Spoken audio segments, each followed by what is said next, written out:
હાય friend, હું છું હિરલ. સ્વાગત છે તમારું દિયા કિચનમાં. તો આજે હું તમારી સાથે શેર કરીશ ઇન્સ્ટન્ટ કેરીની ચટણીની રેસિપી. આ ચટણી તમે એકવાર ખાશો તો તમે અથાણું કે પછી મોરબ્બાનો પણ સ્વાદ ભૂલી જશો. તે માત્ર 5 મિનિટમાં બનીને તૈયાર થાય છે અને એરટાઇટ કાચની બાણીમાં આપણે 1 વર્ષ સુધી સ્ટોર કરી શકીએ છીએ. તો ચાલો આપણે રેસિપીની શરૂઆત કરીએ. કાચી કેરીની ઇન્સ્ટન્ટ ચટણી બનાવવા માટે સૌથી પહેલાં આપણે કેરી લઈ લેશું. તો અહીંયા જે મેં તોતાપુરી કેરી આવે છે તે લીધી છે.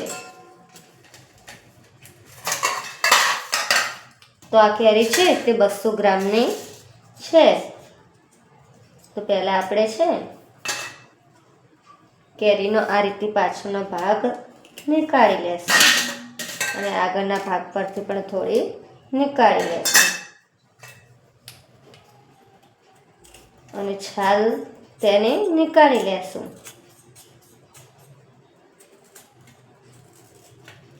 આ રીતે છાલ નીકાળવાનો આવે છે, એની મદદથી આપણે છાલ નીકાળી લેશું.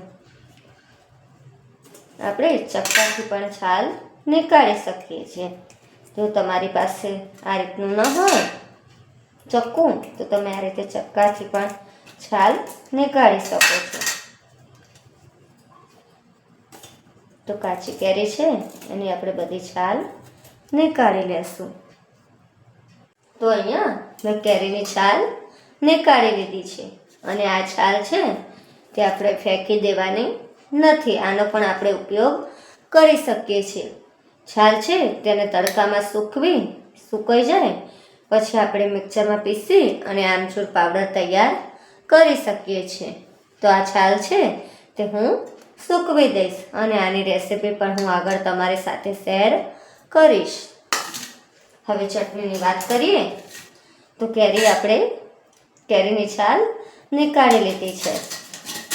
તો કેરી છે તે આપણે આ રીતે નાની છીણીની મદદથી છીણી લેશું.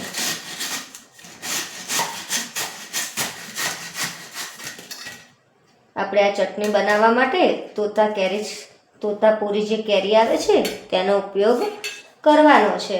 જો આપણે દેશી કેરીનો ઉપયોગ કરીશું તો દેશી કેરી છે તે એકદમ ખાટી આવે છે અને એમાં ખાંડની જરૂર વધારે પડશે.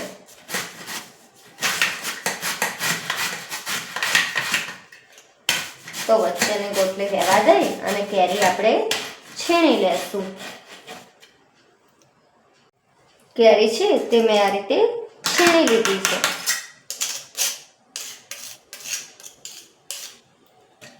અને આ રીતે ગોટલી નીકળી છે. ગોટલી છે તેને સૂકવી અને આપણે મુખવાસ પણ બનાવી શકીએ છીએ. તો હવે આપણે ચટણીની આગળની પ્રોસેસ કરી લઈએ. ચટણી બનાવવા માટે સૌથી પહેલાં આપણે ગેસ ચાલુ કરીશું. ગેસ ચાલુ કરી અને એના પર એક કઢાઈ રાખી લીધી છે. હવે એમાં આપણે 2 થી 3 ડોકલી છે તે તેલ એડ કરીશું.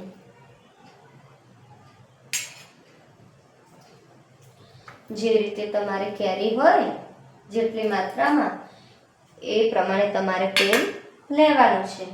તો અહીંયા મારી 200 ગ્રામ કેરી હતી અને એમાંથી પણ ગોટલો અને છાલ નીકળી ગયું છે. આ રીતે ચટણી બનાવી તમે 1 વર્ષ સુધી સ્ટોર કરી શકો છો. એકવાર તમે આ ચટણીનો ટેસ્ટ કરશો તો અથાણું અને મુરબ્બાનો પણ ટેસ્ટ ભૂલી જશો. એવી ચટણી બનીને તૈયાર થાય છે.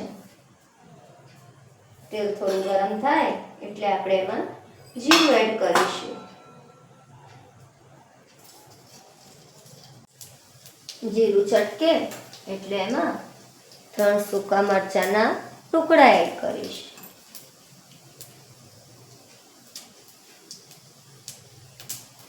અને ગેસની આંચ ધીમી કરીશું.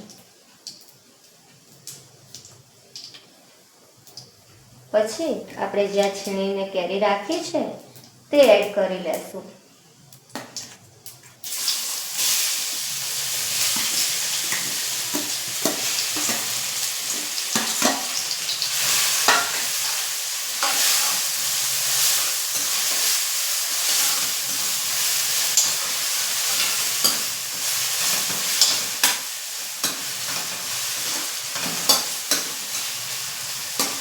એડ કરીને બરાબર મિક્સ કરી લેશું. હવે એમાં સ્વાદ અનુસાર મીઠું એડ કરીશું. મીઠું એડ કરી અને ફરીથી બરાબર મિક્સ કરી લેશું.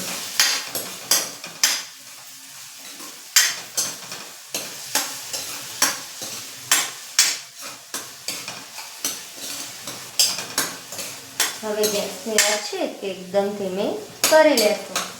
ધીમી કરી અને જે આ ચટણી જે કેરી આપણે જે આ મિશ્રણ છે કેરીનું તે આપણે બરાબર સેન્ટર પર એટલે કે વચ્ચે લાવીશું બધું.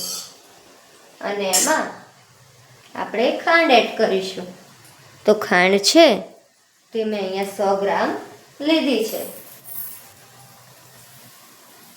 તો 100 ગ્રામમાં પણ હું થોડી ખાંડ રહેવા દઈશ અને બરાબર મિક્સ કરી લેશું.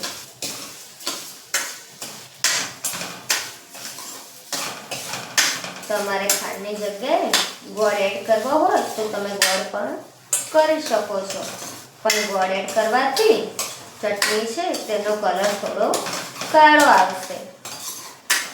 અને આ ચટણી છે ખાંડ એડ કરીશું તો ચટણી એકદમ સફેદ બનીને તૈયાર થશે.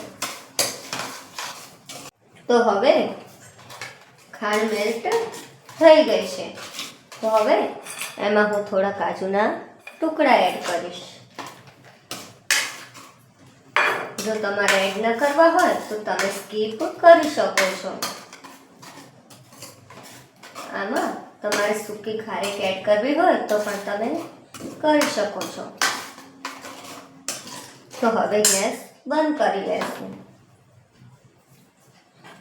ગેસ બંધ કરી અને એમાં ઉપરથી આપણે કાશ્મીરી મરચું એડ કરીશું, જે તમે તમારા ટેસ્ટ પ્રમાણે કરી શકો છો.